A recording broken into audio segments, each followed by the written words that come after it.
All right, coming to you from live from beautiful BC, British Columbia, and tomorrow he's in Nova Scotia out here. This is Left of the Valley 2.0. My name is Kevin, and some people want a perfect relationship, but I really just want a cheeseburger that looks like the one in the commercials. Joining me this time, got a friend of the show, Matt. Hi, Matt. How you doing? Hey, good afternoon. I'm Nice. happy to be here for the first time. Perfect. And we're going to have a very special show today, Matt. First of all, it's your first time on the show, so thank you, and thank you for joining us. And of course, we have Helen Greene from Recovering from Religion. Helen, thank you so much for being on Left of the Valley. Thank you for having. You got a back end. No spare expense, man. And you got the whole world's applause and everything. Oh man. So today we have a very interesting show. We're going to be talking about Roe versus Wade, and that's a hell of a subject to be talking about. And recovering from religion has a lot of things they want to mention, and they want to get that information out there. And I think we're just going to let you run the show, Helen. So you go right in, and first of all, maybe give us a quick bio as to who Helen Greene is. Oh, sure. Yeah. So I am a recovering from religion ambassador. I am also a mom, and I'm queer, and I live in the South. I live in Florida. I've been married for 16 years. So that's like the brief synopsis. My background is in psychology, and I work. My professional life, I work as an office manager for an assisted living facility. So that's like the baseline. As far as what I do for recovering from religion, I do a bunch of different things. The ambassador is what I'm doing now, getting information out to the people about recovering from religion. If you're not familiar with our organization, and especially about the reproductive rights task force that we're doing.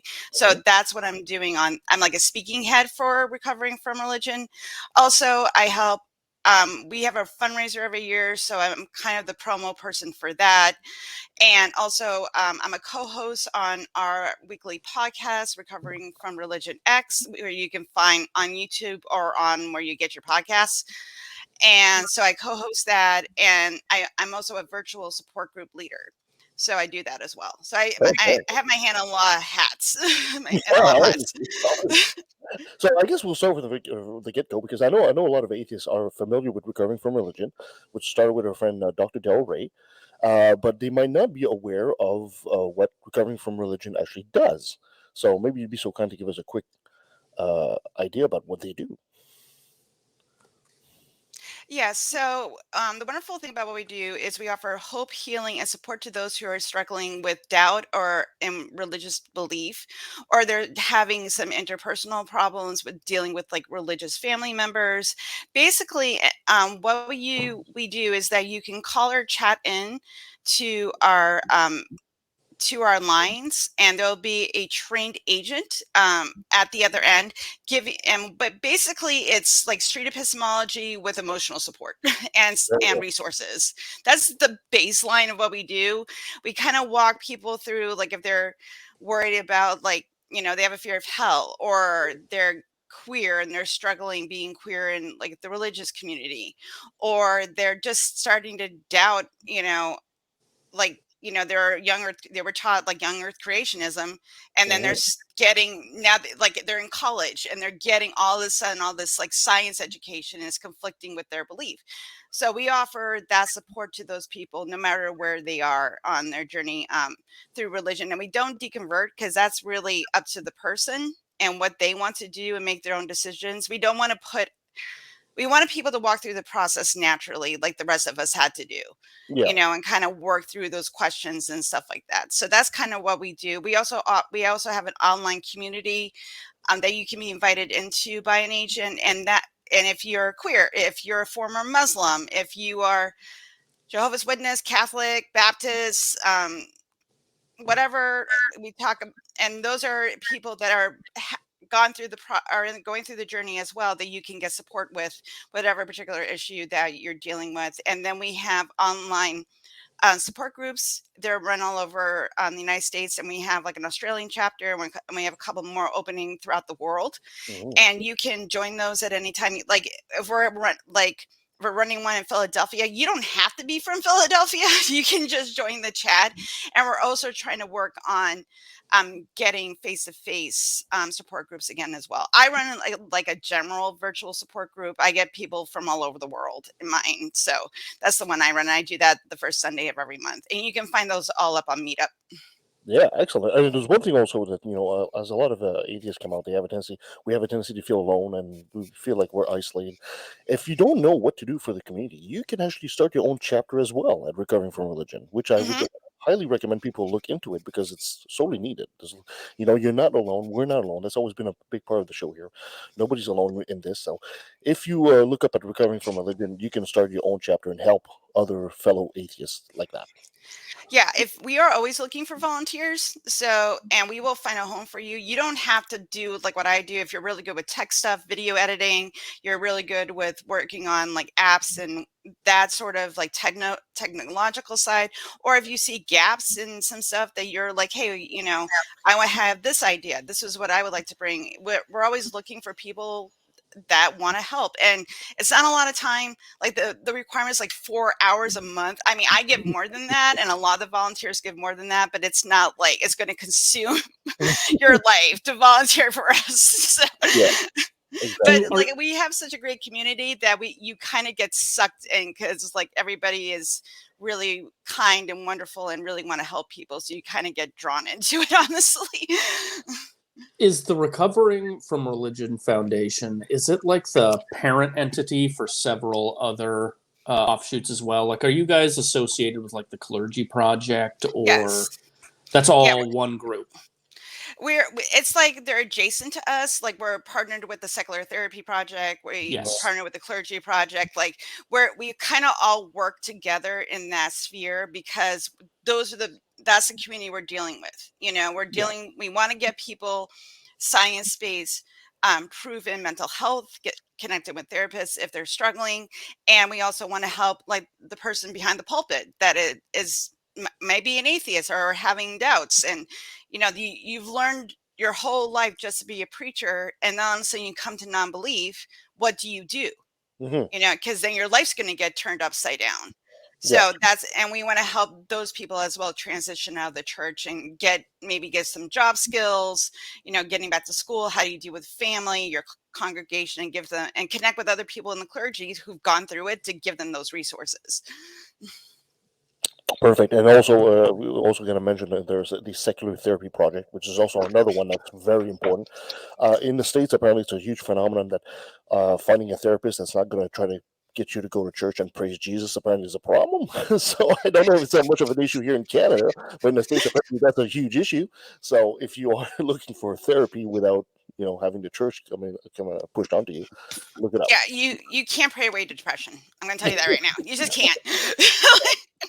And I've had it happen where a therapist does like a little bait and switch where they tell you that they use science-based therapy, and you pay for 4 to 8 therapy sessions, and then all of a sudden the answer is Jesus, and you're out money and time and this relationship you thought you were building. And it's terrific service to make sure that that's not going to happen ahead of time before you go.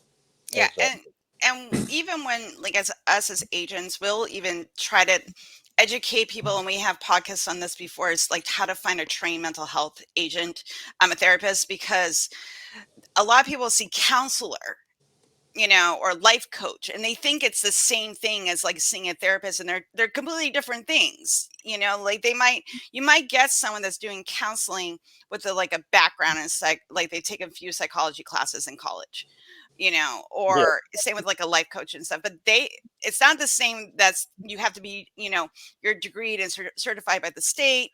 You have to do your continuing education. They'll also try to further their degrees in within their field and stuff like that. It's completely different than just going to a counselor or a life coach. Perfect. But today we are talking about Roe versus Wade. In case you guys have been like living under a rock on the moon, you haven't heard of it. This is the controversial Supreme Court decision to reverse the 1973 court case that legalize abortion for women across the United States. First of all, as I guess I gotta ask both you and Matt, how do you guys feel? Because we have an ambassador here, a female ambassador for RFR, and we have an American citizen, male American citizen. I'm a Canadian, and I'm watching this from abroad, and I'm thinking, wow, this is amazing. How do you guys feel about this?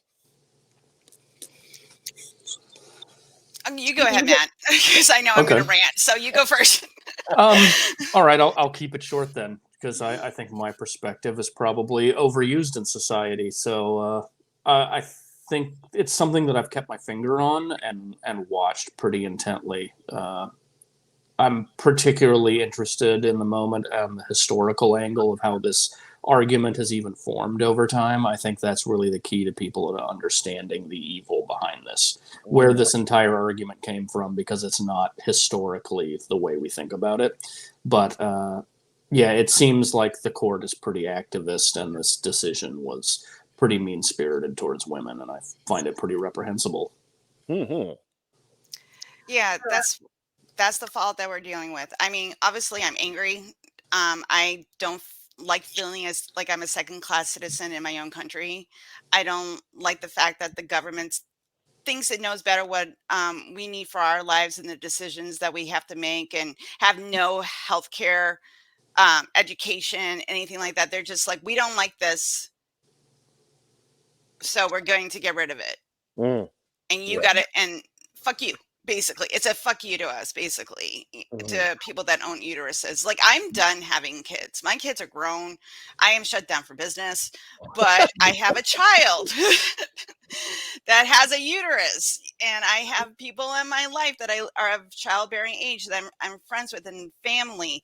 Like, even if you can't have a child or you're done, it still affects you, because it affects everybody. When someone tells you your rights do not matter, and we're going to force you to have a child, or they think that an ectopic pregnancy can get moved into the uterus and it's going to be a viable baby, and I'm like, no, that's not how this works. And that's the most frustrating thing about this feeling. Like, I thought I lived in a free country. I thought that I would have the ability to make decisions about my health care. Wow. Yeah. Apparently not. Helen, maybe you'd be so kind to, we have a lot of American listeners, but we have some Canadian listeners as well. Maybe you'd be so kind to give us maybe a brief understanding of the whole Roe versus Wade history of how all this came to be. Yeah, so back I think it was 1970. Yeah. So this has been precedent for almost 50 years. And it was really a privacy issue. It wasn't when it went into the Supreme Court, it wasn't so much about like having a bodily autonomy. It was the right to privacy. That's how we got the abortion rights. Like, no one, the government or anyone else, should not be involved in anyone else's healthcare. It's a private matter. So we got abortion. So, we got the healthcare. Yay for us. And it was still an issue. It was still a state by state thing where they were trying to figure out, like, when can we have abortions, and, when is the fetus viable? When does it actually become a baby? And we weren't as, we didn't have a lot of that science at the time. Now we really understand how the fetus develops. It's at what week it is actually viable outside the womb. The real science behind, when a zygote fetus, infant, we know the progression. So, and basically the religious right wasn't really involved in politics until the Baptist Revolution in like the 1950s, 40s, and 50s. It started earlier, this slow religious movement into politics, but it was underground. It was not in the public, because there had always been people that from the religious people in general, especially from the right, trying to influence politics, but it didn't really take off until Nixon, where you're seeing public faces, people actually going to rallies. Like Reverend Billy Graham comes to mind during that time, where he would go and preach and mix politics and religion. he couldn't endorse a candidate because then he wouldn't get, the funding for his church. He wouldn't, he would not be tax exempt. But he would talk to his congregation about, voting your conscience, and have certain candidates do speeches or show up at his church so people could meet them, and walking those lines, and that's where you see that influence of the church moving in to governmental spaces Mm. and getting people that were religious elected into state offices, and on the national level. Can I add something here real quick? So the getting churches into politics was only one prong of this approach during the early 60s. It was really a two-prong attack. And a lot of people don't understand that the Republicans pre-1960 were the progressive party. They were the party that freed the slaves originally. They were the progressive party. But they were losing in popularity by 1960. So they devised a two-prong attack to switch sides. And that's when, because the Democrats were the Southern racist party at the time. And so the two-prong attack was in the North to make Democrat Catholics switch sides with the abortion debate. But the same attack was going on in the South, but on race issues. Yeah, and also thinking that if people don't understand how the Republicans were the progressive, just look up the GOP platform around 1956. 1956, that's a beautiful example. You'll be amazingly surprised how forward and progressive that platform was. So, it absolutely was. Do you guys feel that all this could have been avoided if people just simply enforce the Johnson Amendment? I mean, it's pretty much gutted for you guys now, right? Yeah. Yeah, it could have been. Yeah. And I think that's, and also too, like, it would have been great if we could codify it, like it's done law, and it can't, because it wouldn't have been so easy. Because this is how they overturned it. They did the same thing for the president. That a woman doesn't, now we don't have a right to privacy. That's why they turned it over, and it's based on an older law that was, written in the 1800s. That the Supreme Court is like, this was president up to 1973, so we're going to use this, and then we're going to turn it over again and say that you don't have the right to privacy. Yeah. So it's very frustrating because we keep saying that we want and this is the thing about, like, the right, which I don't get, is that everybody's saying, like, I want a right to privacy, I want a right to guns, I want a right to, do what I want to do. Like the libertarians, like they're Republicans, but they're libertarian because they want to smoke pot. Like it's like all these different things that they're yelling about. Like they want privacy, but they don't want this. They want to infiltrate their beliefs into public spaces, and it's just like, I thought you wanted privacy, like, and to keep government out of these things. But I don't know. I'm like, it's schizophrenic in my brain. So that's exactly what's always been. I've always talked about conservative on the show as well. It's always been the case, right? If they want privacy, they want all this wonderful stuff for them. When it comes to somebody else, they really don't care until it affects them, right? The classic example I use is was it Cheney? Cheney that all of a sudden was against gay people until one of his daughters turned out to be gay. Oh, all of a sudden the gay were fine. Right. It's always been the case with conservatives. They don't care until it affects them. Then all of a sudden they see the light. Yeah, it's like you look at Clarence Thomas, who did say that he wanted to make lives miserable for liberals. Yeah. Based on his past, which I get. Like he went to law school and did a bunch of things when the country was like, it's still racist, but it was like really racist, where you're just dropping the N-word and randomly to people, and he was getting excluded from certain activities at school and all these different things. So I get it, because he went to a liberal college, and so it's one of those things that you're kind of like, well, I kind of understand, I do, but at the same time, I'm like, you're still like, I'm sorry, like, dude, like, deal with your shit. Like it's not my fault. but the thing is though, he wants to take a lot of rights that we have, already with that we've kind of gotten used to in the past few years, except for interracial marriage. He doesn't want to overturn the Loving Of course case. not. Of course And not. I'm like, I wonder why. Yeah. But he is putting in his decisions invitations to overturn other cases. But you're right. Loving versus Virginia, he stops just shy of that because that affects him personally. Right. Exactly. But everything else is on the table. Right. Yeah.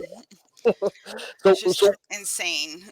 It is insane. So here today we're talking about recovering from religion, wanting to go out there and make a difference, make an impact. What is it that recovering from religion is looking to do here? So we are putting together a reproductive rights task force. Like my job as an ambassador is to talk about it and get people aware of what we're doing. And this is open to anyone because a theist is going to get pregnant. Yeah. Doesn't want to have the kid, and what do they do? So we are gathering emotional support, trying to get because to help with the emotional fallout with this and getting information to our agents, because we're suspecting as things go on, there are going to be people that are going to need to connect with us on this issue. So we're trying to, and we're also working with like the Secular Therapy Project on this. With therapists and things like that. So people, if they do need to get something beyond what we can give, the STP is aware and are working with us. We're also trying to work with what the law is, because the law right now is insane. Like there are lawyers who are trying to sift through all this because each state, if it's up to the state, but each state has its own law. But let's say you're in Ohio, you need to have an abortion. It's illegal there. You go to Indiana, get the abortion, and then what is that? Because you're a resident in this state, but you have a medical procedure in the other state. Now, usually that doesn't matter because we're used to going traveling around the country. No problem. Nobody's stopping you on a state border asking, why are you going to Alabama? If you live in Georgia, nobody's asking you those questions, so that is something they're trying to sift through.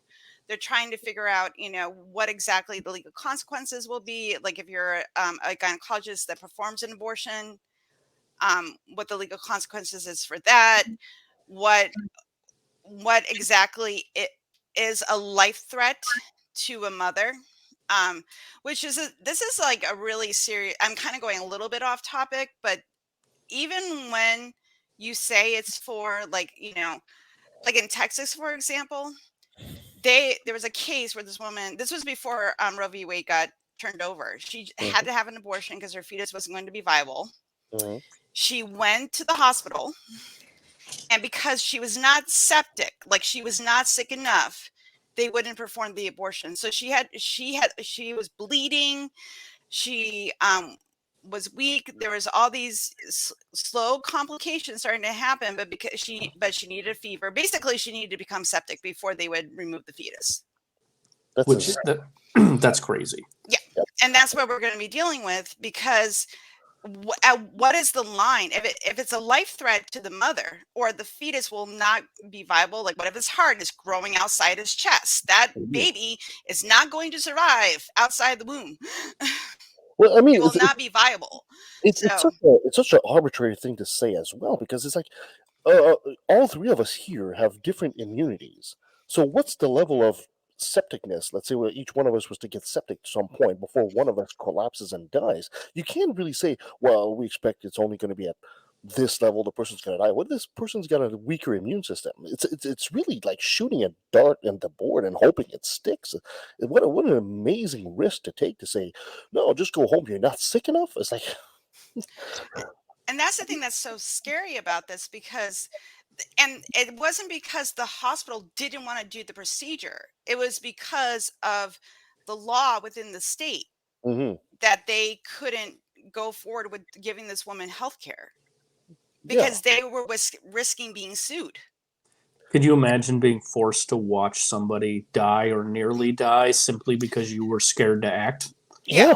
What a And terrible position to be in.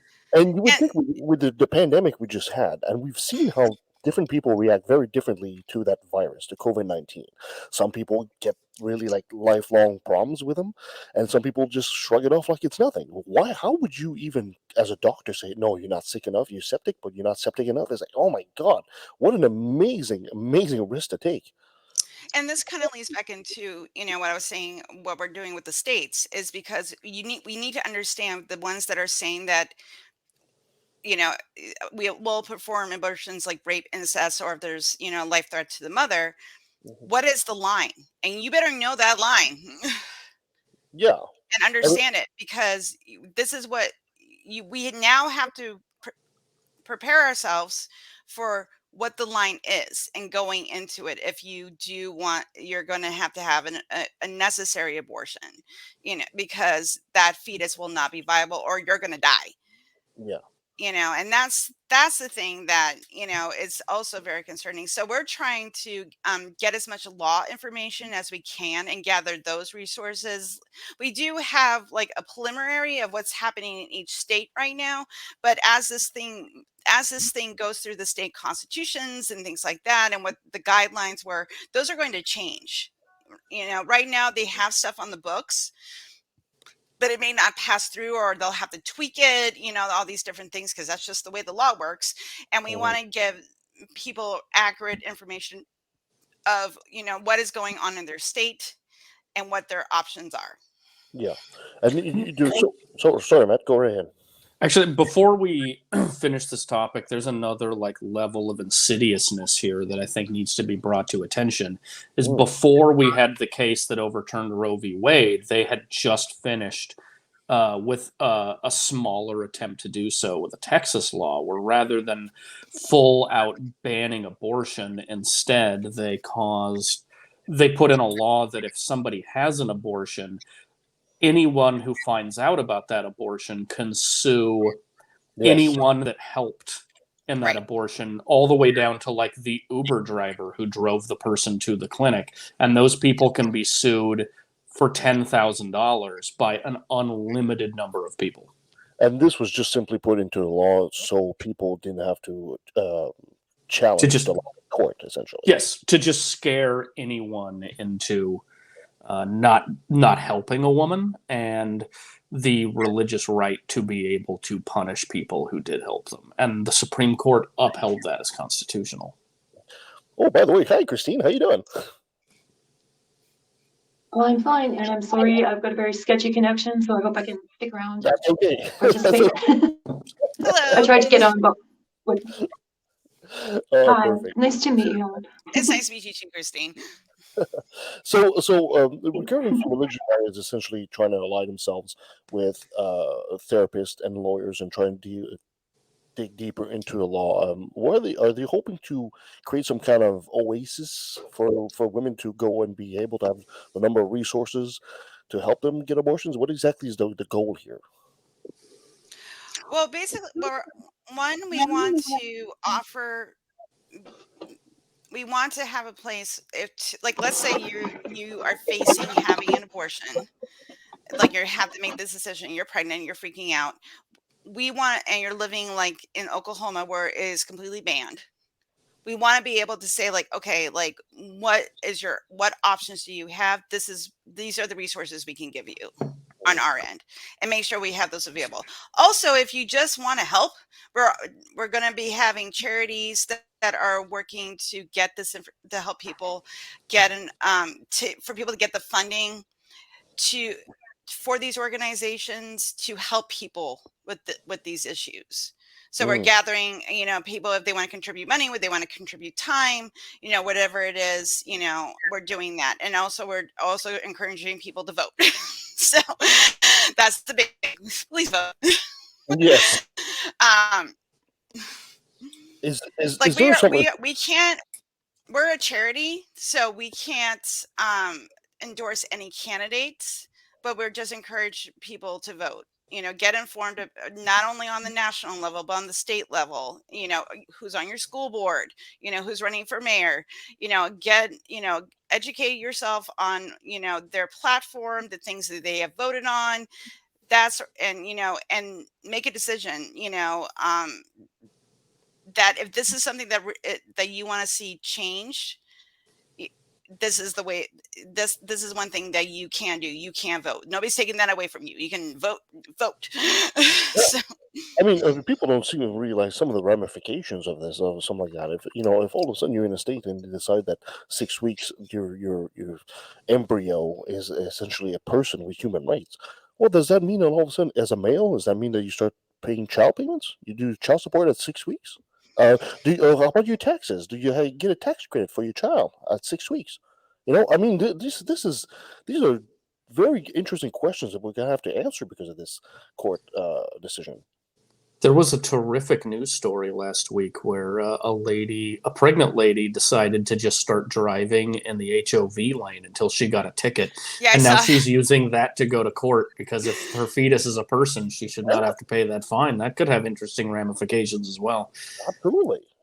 So it kind of binds also the hands of the court, because if the court says, well, no, it's not, then all of a sudden you kind of say, well, if it's not a person, it could go all the way to the Supreme Court over something as stupid as a HOV ticket. Yes.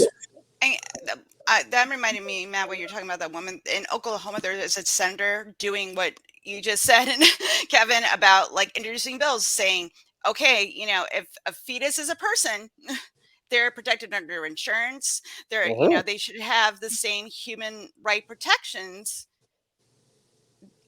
as all of us. If this is a person, they should get the same protections. Yeah, absolutely. And I bet, and there's going to be some pushback against that, but it's like, okay, you said it was a person, so we got to start implementing these laws to include, fetuses under like child tax credits and insurances and all this type of stuff, like under Medicaid, Medicare and things like that, because it's like, it's a person. Yeah, well, all of a sudden you're a woman and you can't go into a club or a bar because you're pregnant, because all of a sudden you're bringing in a minor, which is not allowed in the bar. Right. It's a whole can of worms that's been opened with this, and it's going to be really ugly to see what's going to happen down the states here. Yeah, and let's touch for a second. There are not a lot of people on either side of the Roe v. Wade argument historically really kind of understood what Roe v. Wade actually said. What was the philosophical idea behind it? And like, what is like an easy way to explain what it was? I think it really makes sense to people once they hear like a distilled down in like 3 sentences what was Roe v. Wade. And this has been my understanding of it. I heard a lawyer explain it like this a few years ago, and tell me if I'm wrong. You're definitely more in tune with this subject than I am, but the way I heard it explained is that the court decided that what they were really weighing was the state's responsibility to protect its citizen versus the right to privacy. And Yes. Where did that lie? And what they decided was, in the first trimester, they could not violate your privacy. And in the second trimester, they could put some limitations, but they ultimately couldn't take away your privacy. But then in the third trimester, the potential was strong enough that they could protect that potential life. And you didn't really get a say once it had gone that far. Is that a fair representation? Yes. Yeah. And it was really just a balancing test of the citizen's right versus the government's responsibility to protect its citizens. Yeah, that's basically it. And that's why it got overturned, and then because it was on the privacy stance. The privacy isn't important anymore. Right. Is basically now what they said. We're declaring fetuses as people, so they have human rights now. So that privacy clause got turned over, because now that fetus, embryo, whatever, now has the same right as any other human being, regardless of the level of sapience or sentience. Regardless. And I'm like, okay. the Supreme Court at the Supreme Court at the time actually decided to create the whole trimester thing. It was not Yes. something that was discussed. They basically came up with, I think, was pretty much elegant solution Yeah. to a very interesting problem. I think would have been interesting was to uphold Roe versus Wade, but maybe move the line as to where the trimesters are, because we know more about the science of the biology now. Well, they did that. That was Planned Parenthood versus Casey. They moved the viability line farther down because the science had changed. Yeah, exactly. So it's amazing. So do you guys feel that you guys are like one step away from living in a theocracy at this point? I mean, I've been calling myself of Todd because I'm living in the Handmaid's Tale. My husband's name is Todd. I'm like, I'm your property now. I'm like, you better start making more money. I'm gonna have to stay home. I luckily live in the liberal bubble of Portland, Oregon, so like it hasn't reached here yet, but yeah, it's definitely like watching a war out of a window. It's a really strange dichotomy in the rest of the country. well, up here in Canada, I'm sure Christina will be able to attest this. It's a bit like living above a meth lab. So, my God, what the hell is going on down there? I think like it's one of those things. I'm sorry, like one of those things that like I like here in Florida, you have till 15 weeks to have an abortion, so there is some leeway. Like they haven't completely banned it, but knowing DeSantis, Mm, he's going to put more restrictions on it because he knows his base, and he wants to run for president. So just Yes. saying. So Like I got my 15 weeks, but just I'm not really happy about it, but I'll take it. So. Can we talk before we get off about some of the arguments from the other side, like some of the loaded language that they use? So, like, let's start with heartbeat bills, for instance. Like that, there is like this idea that, or the concept of the fetal heartbeat really isn't what they say it is. This is loaded language that they're using to trick people emotionally, because at the stage you detect that they're calling a heartbeat isn't actually even a heart. no, it's an electrical pulse, I believe. Yeah, it's just like a group of cells. But is there like, you probably, again, you would know more about this than me, but I see examples of that loaded language they use. Can you think of any other examples where it's just not what they're saying?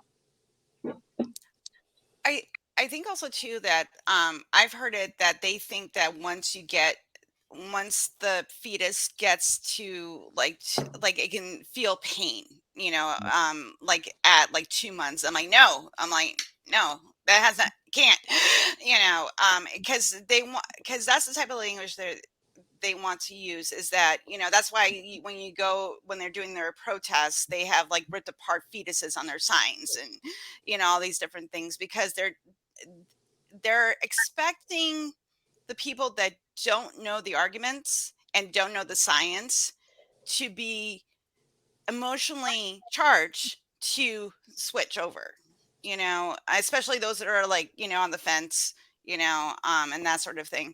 And also too, that's going to drag you into an argument of semantics.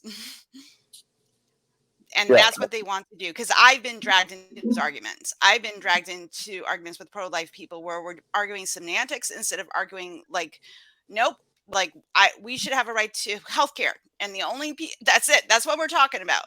The access to healthcare and people and women and people with the uteruses to make decisions over their own bodies and their own lives. That's what we're talking about. But they want to argue, like, well, what if you're like 30 weeks pregnant and you decide you don't want to have a kid? I'm like, listen, no person that gets to 30 weeks is going, like, well, fuck it, I don't want this kid anymore. That does not happen. Like, if you got to 30 weeks, you have a nursery going, you've bought clothes, you've been working with your doctor, you've been doing all the testing, all that stuff. Like, you've been doing that. So, like, that argument is stupid. And if you do have to have one at 30 weeks, it's because something has gone horribly wrong, and this is going to be an emotional trauma for the parents.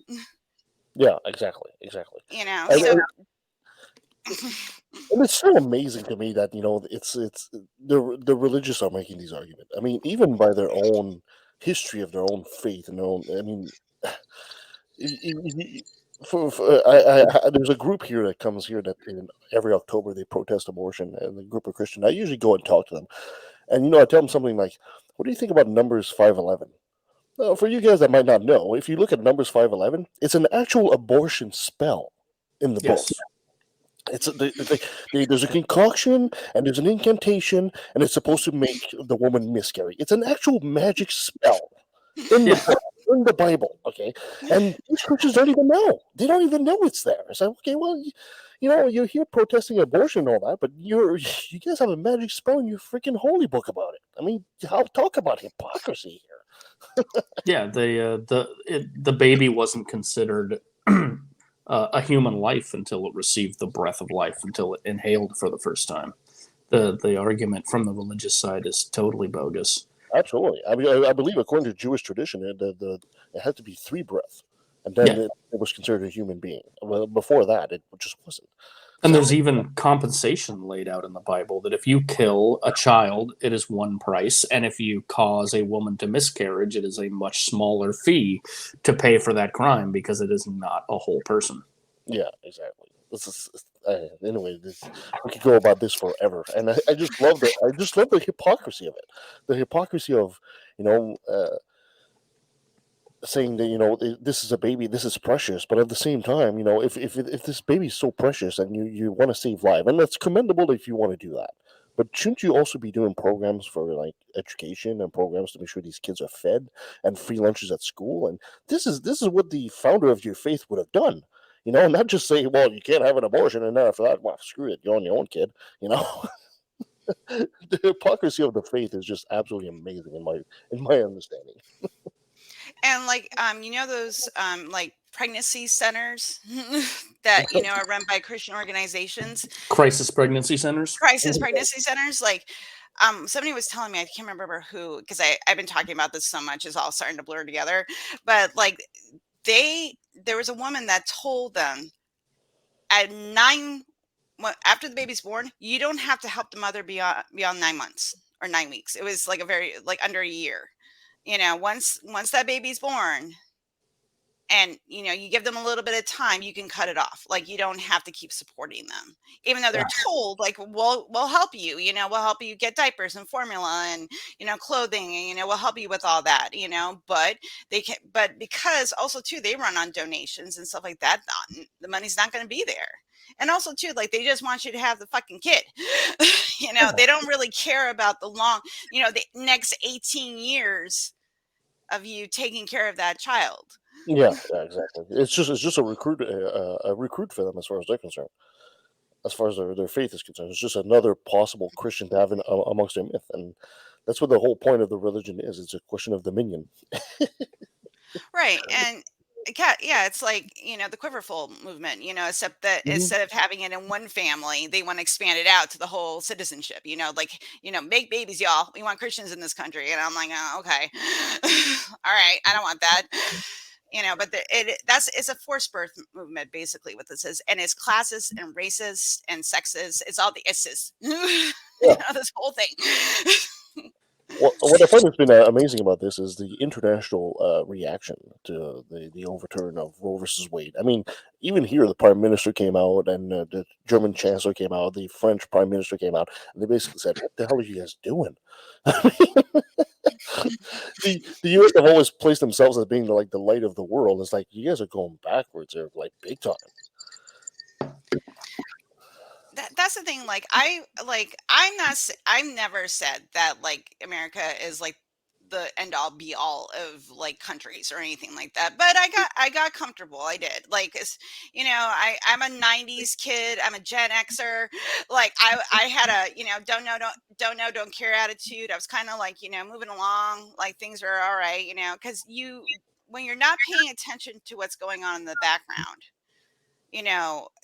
you get comfortable, and I'm not comfortable anymore. Yeah. Because I saw, like, when I deconverted and really started looking at the church and government and all this type of stuff, I'm like, holy fuck, this is some messed up shit. and I saw the writing on the wall, and I was like, okay, I'm like, they're gonna take it away. I know they're gonna take it away, and boom, because as soon as Amy Barrett got that seat, I was Mhm. like, yep, there it is, there it There is. It's even more blazing that all these judges are basically, said, no, no, no, Roe v. Wade's been codified well, not codified, but it's been like the law is around for 50 years, and we're not going to touch it. They all lied. All of them. Oh yeah, they like rugs. Amazing, absolutely amazing. And there should be something that says, if you're going to lie like that, and it's the Supreme Court, you should be able to be recalled or something, right?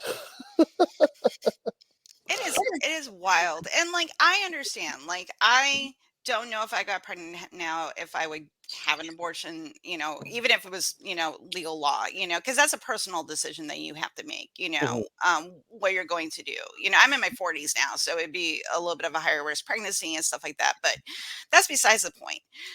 These are real questions and real issues that our people are going to have. And how do we deal with these things, and we're in a bad spot right now. We're coming out of the pandemic. mhm, Inflation is up. Wages aren't going up very much though. And then let's add a child that you might not be able to really take care of to the mix, and now your healthcare, the person, like you're going to go to Planned Parenthood and want to get an abortion because you might not be able to take care of this damn kid, and the government is basically telling you, yeah, too bad. Like you're going to have the kid, and that's what's so aggravating. It's like, but you're not living my life, motherfucker. mhm. You're not living my life. So why are you telling us how to live our lives, and that having a kid is the greatest thing ever? And like they don't care about the kids. They're not investing in like health, like you said, healthcare, education, programs to feed kids, all that type of stuff. Yeah, this They is get the mad. same side that's cutting benefits for people that need them. Yeah, it's also the same side that basically says we want smaller government, yet you're interfering in your private life as the government. I mean, it's like I said, It's so confusing. Like it's like I said, I'm like, okay, I'm like, am I crazy? Sometimes you pull back. You're like, am I the crazy one? Does Mm, this make sense?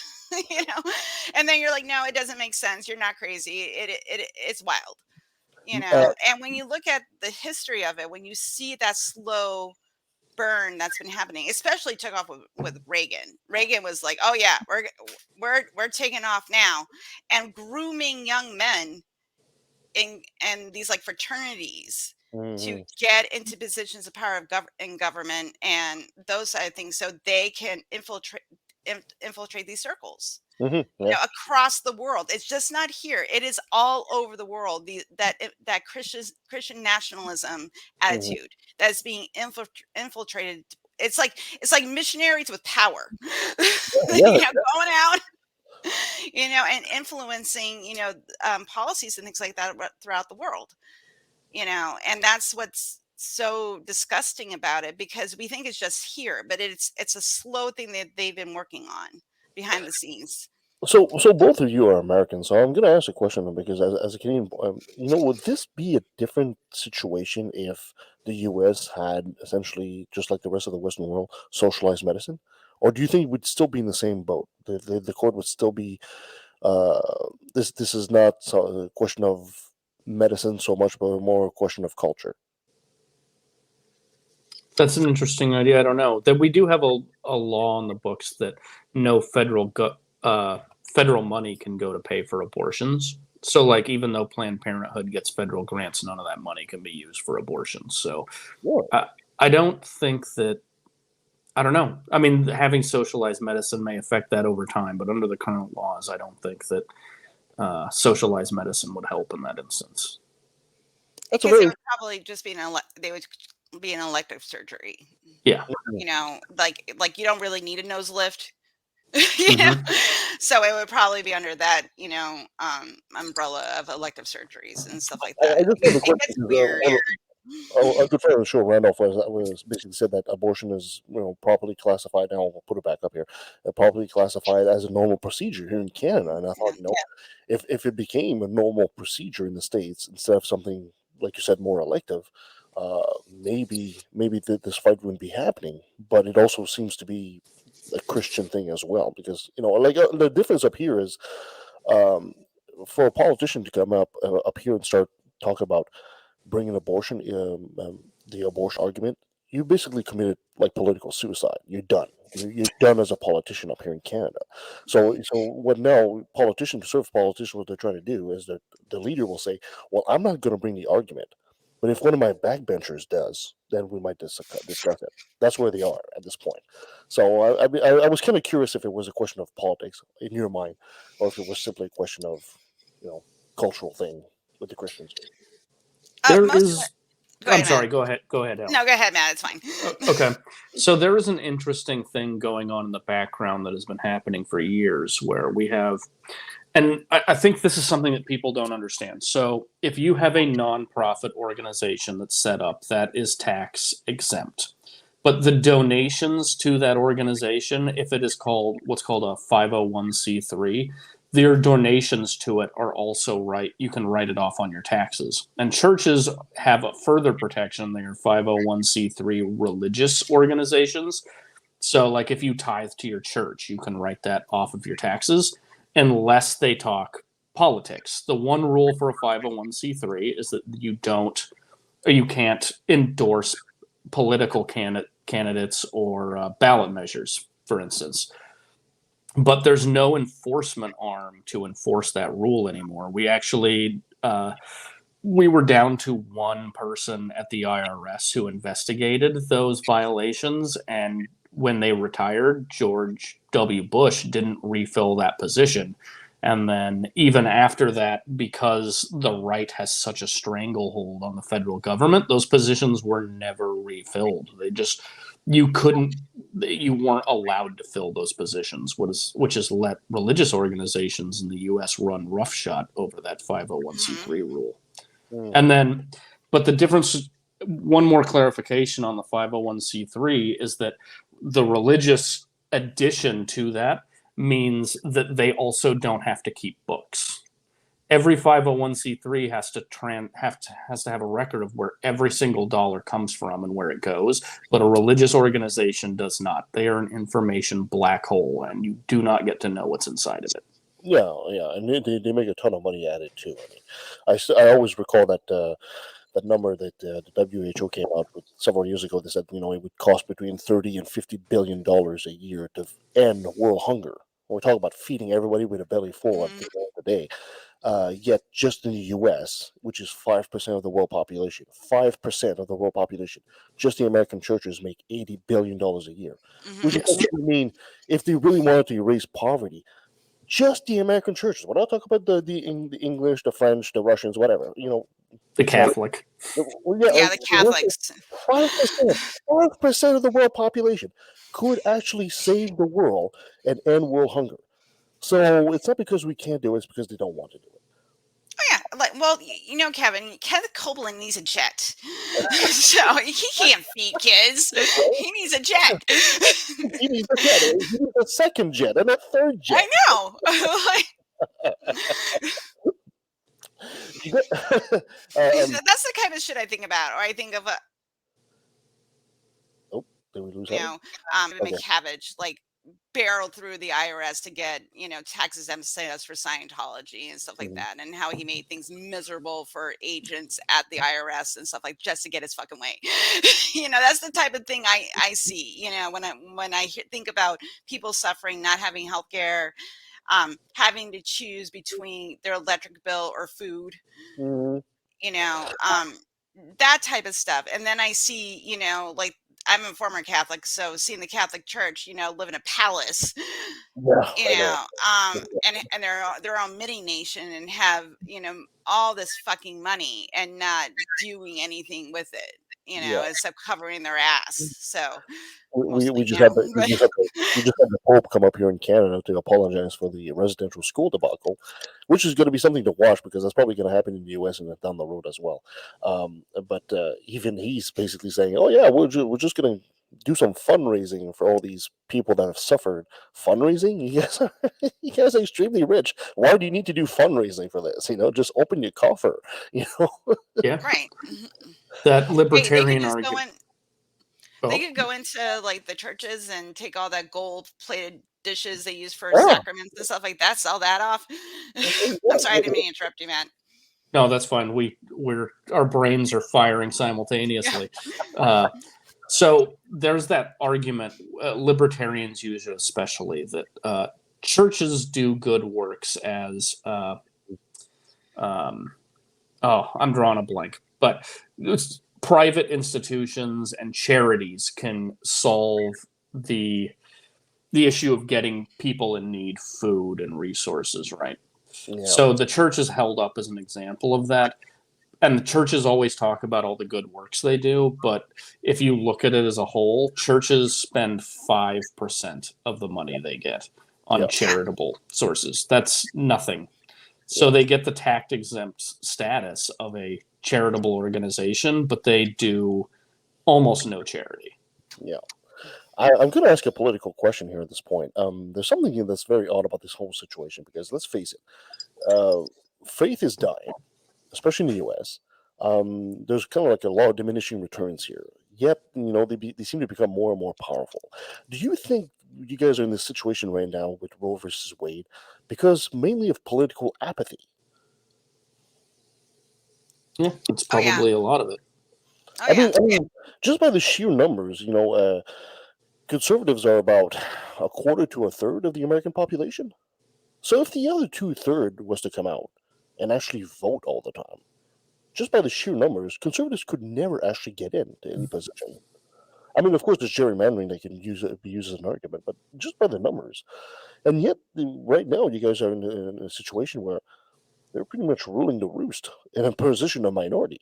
So, what do you guys recommend to your fellow Americans do to change that situation? Vote.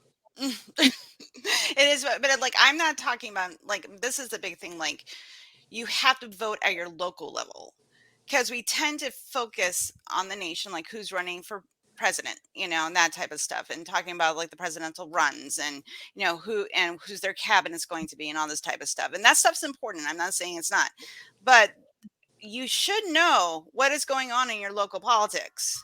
Hmm.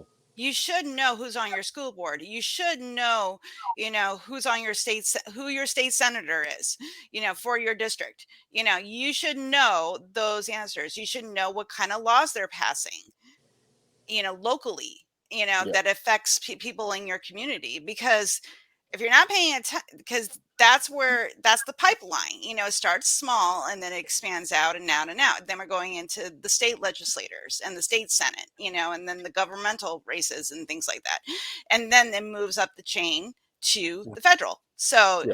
and like, and the thing is though, is that everybody's connected in some way, even if you think like the local school board person doesn't really do a lot in the political realm, I'm like,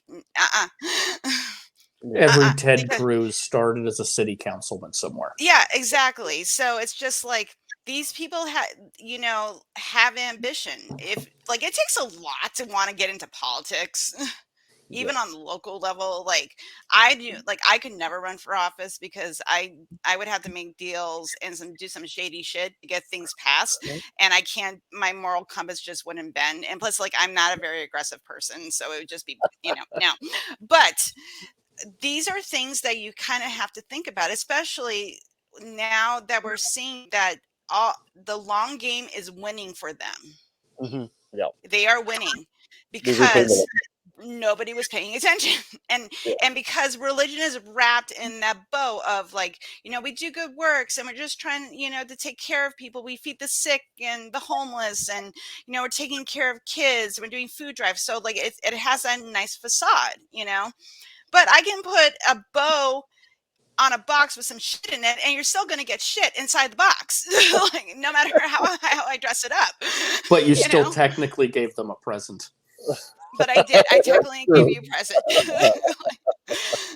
Oh man, and you know what? I don't know about you guys, but up here in Canada, what they say is, for example, they say when you talk to your local politician, they expect you to have the voice for like three people because you have two friends that agree with you. When you talk to a provincial or a state politician, they think you've talked about five people that agree with you. So when you talk to a federal politician, they expect you to speak for 20. It's probably the same thing in the US, some kind of formula like that. So for Americans down there, get active and do speak to your politicians because you're not just speaking for yourself. They always have in the back of your mind that you have friends that agree with you, and your voice has more impact than you actually think. Anyway, Helen, thank you so much for doing the show with us. Really appreciate it. In final words, what would you tell all your American friends out there? What can they do to get involved with recovering from religion and help this fight? So if you go to our website, go to www.recoveryfromreligion.org. That is going to take you to everything that we do, our resource page. We're going to have a lot of the stuff we're having on these abortion issues are going to be on the resource page as well. So you don't have to contact Recovering from Religion. I mean, you should if you need to. We're here 24/7. Though somebody will talk to you. But we will have those resources available on the website, especially as we keep gathering them, because we're just at the beginning of this. We want to keep it going because we're in this for the long haul, y'all. Also, too, if you want to volunteer, please fill out a volunteer application. If you have any questions about volunteering, recovering from religion in general, you can contact me. My email is helen@recoveringfromreligion.org. You can reach me there. And my encouragement to you is, I know right now a lot of people are apathetic and feeling kind of nihilist, and I get that. It's very, very frustrating. But if you are feeling angry and you're feeling frustrated and you want to channel that into something, get involved. If you can vote, if the only thing you can do is vote, vote. If there's a certain candidate that you back and you want to do some work, go door to door, write postcards, make phone calls. If you want to help someone, understand their rights, get involved in that. There's if you can only give money to an organization that's actually fighting, for us to get these rights back, Mhm. and to help vulnerable people that are going to be facing some really, really tough decisions. So, Excellent. there is something you can do. I'm like, I know that the temptation is to sit on your hands because it feels overwhelming, and it is. But the more of us that stand up and actually do something about what's going on, we will see the change. Just saying, it will happen, but we got to do the fucking work. As Excellent. as Dumbledore said, it's time to choose between what is hard versus what is easy, and we Perfect. got to do the hard shit. Helen, thank you so much No, for doing what is right versus what is easy. So do the right thing. it. Exactly. I misquoted But my we misquoted definitely the should. great wizard Dumbledore. I misquoted. Yeah, you can go on the wisdom of Dumbledore, of course. Right, exactly. Yeah. Helen, before I let you go, I gotta have you say hi. This is Helen Greene of Recovering from Religion, and I took a left to the valley. Hi, this is Helen Greene from Recovery from Religion, and I did Left of the Valley. Awesome. Thanks.